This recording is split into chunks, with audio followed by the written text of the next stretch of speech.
Let's go! A phone with a 94% screen to body ratio. Because that's what we want, right?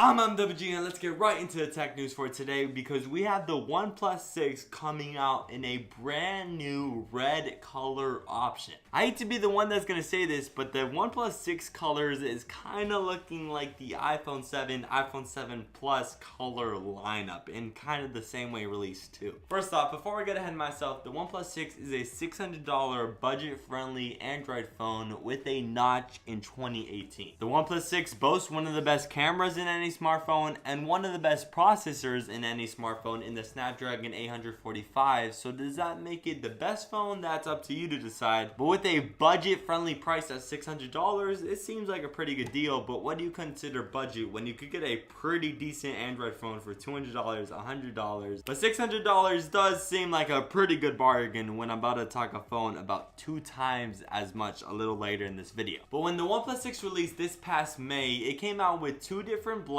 and a kind of pinkish white color. And if you don't remember, turn your clocks about 2 years. Wow, that's a long time. But when Apple released the iPhone 7 and iPhone 7 Plus, they released the 2 different types of black, with the one glossy and then the one matte, and then they had the rose gold color, which kind of looks like the OnePlus's white variant. It's a very interesting color scheme. And then here we are with OnePlus releasing the red. I'm not claiming that OnePlus is copying Apple, but they've done some interesting things in the past that kind of makes me a little iffy on the company as a whole. OnePlus is going to release the red variant coming July 10th, but there's one little complaint. The red looks absolutely amazing. I wish the iPhone X came in red. But if you look to the back of the phone and you see on the bottom, it says designed by OnePlus. If you look to the iPhone 8 and iPhone X, Apple has completely erased the phrase designed by Apple in California. They completely erased that on the iPhone X and iPhone 8, but the OnePlus, they're keeping it on the back of the phone. It's a little branding that I'm sure not everyone's gonna love, but I just wish that I didn't have it because man, this red color looks great. I wish every single phone company released a red color option for their phone. Come on Google, come on Samsung, oh come on. Red just looks so good.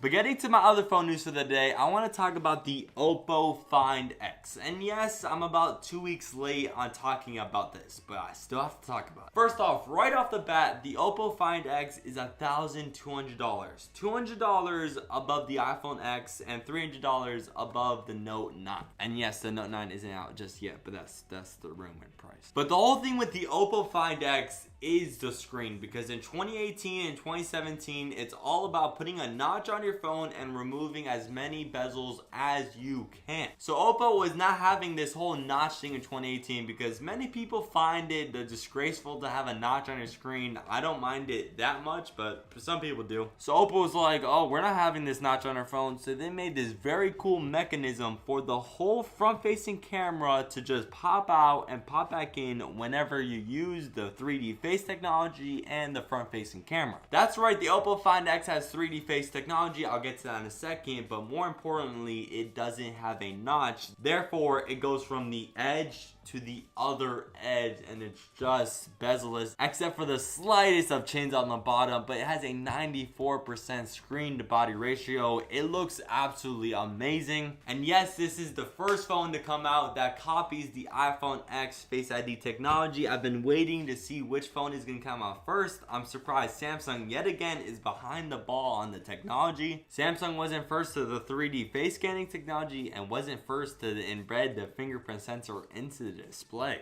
What are you doing, Samsung? But talking about this little motorized front-facing camera and 3D face technology just popping in and popping out. So whenever you pick up your phone to unlock it, a little notch, I'll call it, just pops out for 0.5 seconds, scans your face, unlocks your phone, and then comes back in 0.5 seconds. Pretty neat. This is the type of innovative technology that people love to see, including me. Who doesn't love to see the notch taken away? We want the full front of this phone to be bezel-less completely. We're slowly but surely getting there, and the Oppo Find X is definitely taking a big step. But how long can that motorized slider stay alive? How long can that moving part just keep on working day to day? Especially with the slider popping out to unlock your phone and then popping back in, and then whenever you want to use the camera, that's a lot of times going back up and forth. forth. But looking at the technology behind the slider, it does look like it's gonna last, so it could very well just be very reliable. And if you're gonna take that slight trade-off of reliability for an edge-to-edge screen, I'll take that all day. I'm not gonna take the price. The price is $1,200, and yes, you're getting 3D face technology. Yes, you're getting a dual camera experience. Yes, you're getting an edge-to-edge display, but it's not really worth $1,200. Yes, this phone is super innovative. It's just definitely not a phone and a technology for the masses. But I love to see how these companies like Vivo and Oppo just kind of find ways to avoid the notch, because that's what people want. But thank you to all my subscribers for watching this video, and I'll see you in the next one for another technology news update.